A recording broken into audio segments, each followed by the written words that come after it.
Once I danced upon your chest, covered your pecs, I did my best. I was your scruff, your loyal friend, sworn to protect your dimpled chin.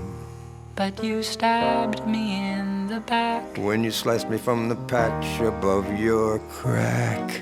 But with Manscaped I've met my demise, since you've chopped me from between your eyes and that bridge between your thighs, and the awkward part of your tries.